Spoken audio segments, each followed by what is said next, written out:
Hello everyone, हमारे साथ उपस्थित हैं doctor Priyanka Negi, assistant professor zoology. Ma'am, आप एनिमल बिहेवियर आप पढ़ाते हैं, आई थिंक मास्टर डिग्री वालों को कि बैचलर मास्टर दोनों को। मैम, इसके कोई इंटरेस्टिंग फैक्ट अगर हो आपके पास तो प्लीज़ हमारे साथ शेयर कीजिए। Okay, interesting fact. I can talk about some interesting type of behavior that is called altruistic behavior. आपने सुना है कभी altruistic नहीं behavior? मैम, मैंने नहीं सुना। एक्चुअली जो जनरली हमारा बिहेव होता है वो इस तरह से होता है कि कोई भी जैसे जो भी बिहेव होता है वो किसी के सर्वाइवल के लिए होता है। ओके, है ना? सर्वाइवल का मतलब कि जो उसके लिए बेस्ट हो।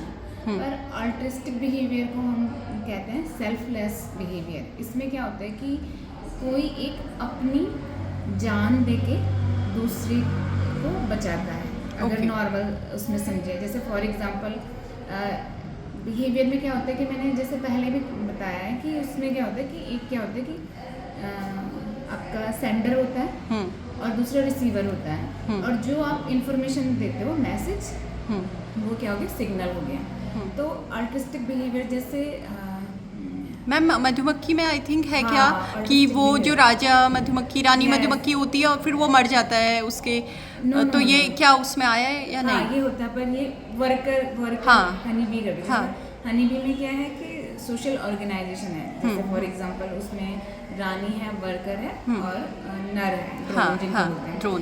तो वर्कर मधुमक्खी क्या करते हैं, through out their life they will just collect the nectar, make Honey, या बच्चों को फीड कराएंगे। पर जो रानी मधुमक्खी है वो क्या करेगी, उसका काम है कि वो अंडे देंगी या बच्चे पैदा पर करेंगी। ड्रोन की आई थिंक डेथ हो जाती है after. That is not altruistic. Okay। Altruistic behaviour करता है कौन, वर्कर। Okay। क्योंकि वर्कर पूरे अपने जीवन काल में they can't produce the egg. Okay. वो ऑफस्प्रिंग पैदा नहीं करते। तो Okay। ऑफस्प्रिंग जो है वो बेसिकली क्या है, आपका नेचुरल सिलेक्शन का क्या है, प्रोसेस है कि आप अपने Right।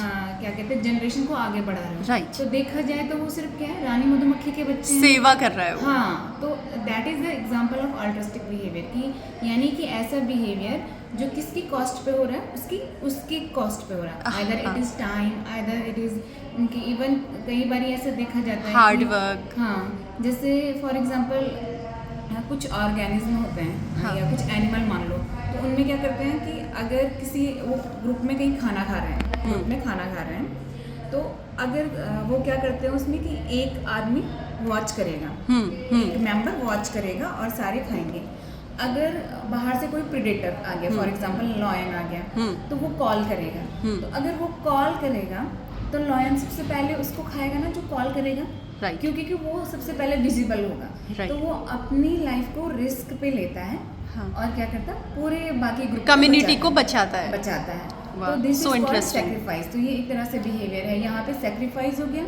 और मधुमक्खी के केस में जो वर्कर है वो क्या करे, through out their life that is also sacrifice ma'am, हाँ, कि that उन्होंने is- अपनी फैमिली ही नहीं नहीं बनाई, तो दैट इज सैक्रिफाइस। फिर सवाल ये आता है, this is the kind of altruistic behaviour. Okay. या जैसे मंकी है, बार्बेट मंकी एक एग्जांपल है इसमें कि मंकी क्या करते हैं, they call when they see the predator. Okay. तो वो क्या करते हैं, कॉल करते हैं, या लॉयन या जैसे अगर कोई आ गया, पाइथन आ गया, तो उसमें क्या हो रहा है, मीन कि जो कॉल करेगा वो सबसे पहले नजर आएगा ना, टारगेट वो होगा। right। तो वहाँ पे भी वो बिहेवियर आ गया, सेक्रीफाइस किया इन्होंने अपनी हाँ, कम्युनिटी को सेव हाँ, करने के लिए। हाँ। तो इस टर्म को आपने क्या बोला? Altruistic Altruistic behavior। Okay, nice। So interesting।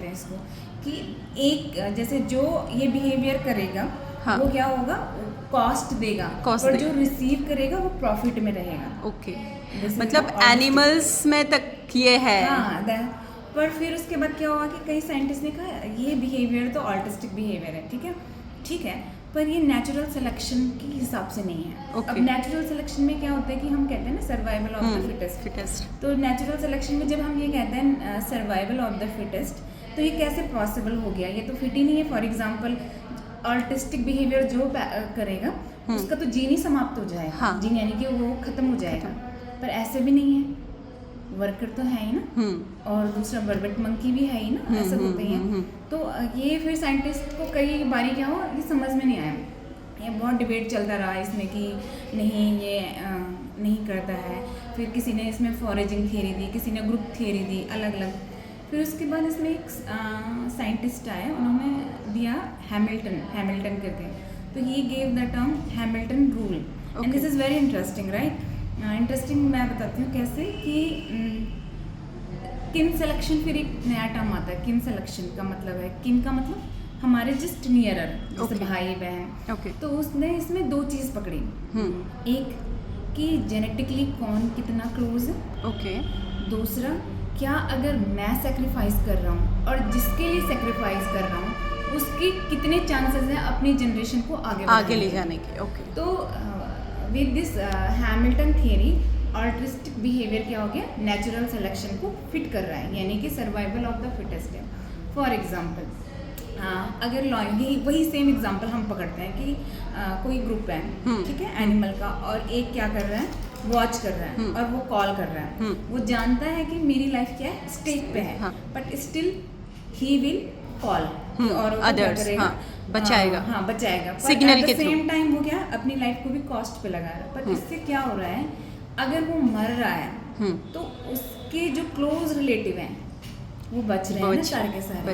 अगर वो मर भी गए तो जितने फॉर एग्जांपल 10-12 जो इंडिविजुअल होंगे उस स्पीशीज के, they have more chances to breed offspring, या उनकी जनरेशन को या उनकी स्पीशीज को सरवाइव करने के चांसेस ज़्यादा हैं। तो that is very interesting theory जो हैमिल्टन ने दिया। और अगर हम इसको अपने नॉर्मली भी देखें तो देखना, जो जेनेटिकली जिसके क्लोज होगा ना वो उसके लिए ज़्यादा एफर्ट करेगा। फॉर एग्जांपल मैं अपने भाई या सिस्टर के लिए बहुत एफर्ट करूँगी, यानी कि I will sacrifice my self rather than cousin brother और कज़न सिस्टर। उसमें एक रूल है, उसमें ऐसे आता है कि जैसे कुछ पैरामीटर है, उसमें यह है कि 0.5% अगर सिमिलैरिटी है तो दे विल सेक्रीफाइस मोर, 0.25 है, जैसे कज़न के साथ 2.5 होगी, तो उसमें ये देगा कि जितनी सिमिलैरिटी कम होगी, जेनेटिक सिमिलैरिटी, उतना अल्ट्रिस्टिक बिहेवियर कम होता जाएगा, और जितनी सिमिलैरिटी ज़्यादा होगी उतना अल्ट्रिस्टिक बिहेवियर ज़्यादा। इसीलिए हम अपने सिबलिंग के लिए अगर उसे तकलीफ होती है तो we are always ready to help.